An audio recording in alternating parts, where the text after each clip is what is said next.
नमस्कार, आप देख रहे हैं बिहार तक और मैं आपके साथ माहिरा गौहर। देश में अगले 2 महीने के अंदर लोकसभा चुनाव होना है। सियासी पारा हाई है। राजनीतिक पार्टियां सीट को लेकर दावे भी कर रही हैं। पीएम नरेंद्र मोदी ने तो अकेले बीजेपी के लिए 370 का आंकड़ा भी दे दिया है। पर चौंकाने वाली बात यह है कि पीएम मोदी के इस आंकड़े को लेकर पीके ने जो कहा है उससे लोकसभा से पहले बीजेपी में हलचल बढ़ने वाली है। देश के जाने माने रणनीतिकार रहे प्रशांत किशोर को भारत का इलेक्शन मैन भी कहा जाता है। पीके ने आज तक जो आंकड़े से वाकिफ कराया, जमीनी स्तर पर वही हकीकत रूप में सामने आया। पीके ने हाल ही में टाइम्स नाउ नव भारत को दिए एक इंटरव्यू में लोकसभा चुनाव को लेकर जिक्र किया और अब उनका ये बयान बीजेपी के लिए चिंता पैदा कर रहा है। दरअसल पीके ने बीजेपी और पीएम मोदी को लेकर अपना आकलन बताया है, खासकर पीएम मोदी के उस दावे के संबंध में जिसमें उन्होंने आने वाले चुनाव में बीजेपी को कम से कम 370 सीट जीतने की बात कही थी। पीके ने कहा है कि बीजेपी के 370 के लक्ष्य को सच नहीं मानना चाहिए। मुझे इसकी संभावना करीब करीब 0 लगती है। अगर ऐसा होता है तो मुझे बहुत आश्चर्य होगा। पर साथ ही पीके ने यह भी कहा कि वैसे हर नेता को लक्ष्य तय करने का अधिकार है। देखा जाए तो 2014 के बाद 8 से 9 चुनाव में बीजेपी ने अपने लक्ष्य हासिल नहीं किए। अगर वो इसे हासिल कर लेती तो पार्टी के लिए अच्छा होता। नहीं तो पार्टी को इतना विनम्र होना चाहिए कि वो अपनी गलती स्वीकार कर ले।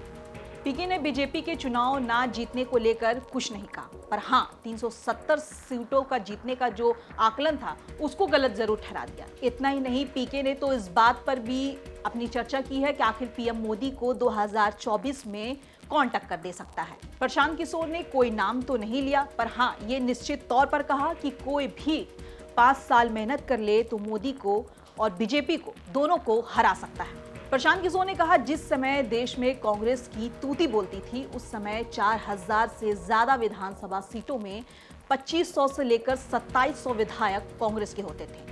आज के समय में बीजेपी के साथ ऐसा नहीं है। बहुत ज्यादा जोड़ लिया जाए तो बीजेपी के 1600 से 1700 विधायक होते हैं, लेकिन अब ऐसा बताया जा रहा है कि आज तक इतना बड़ा लीडर ना पैदा हुआ है और ना पैदा होगा। पीके ने यह भी कहा कि हमें सभी बातों को समझने के लिए निष्कर्ष निकालना चाहिए। प्रशांत किशोर ने 10 साल में लगभग हर पार्टी और उसके नेता के लिए चुनाव का काम किया।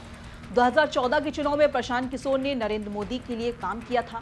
मोदी की जीत पीके की सक्सेस स्टोरी कही जाती है, जहां से उनका राजनीतिक सलाहकार वाला करियर चमका था।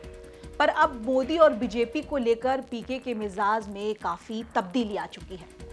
अब पीके राजनीतिक सलाहकार का काम छोड़कर बिहार में खुद के चुनाव लड़ने की जमीन तैयार कर रहे हैं। इसके लिए पीके पिछले 1 साल से बिहार में जनसुराज यात्रा पर निकले हुए हैं और देश की सियासत में हो रहे हर बदलाव को लेकर लगातार मुखर रहे हैं।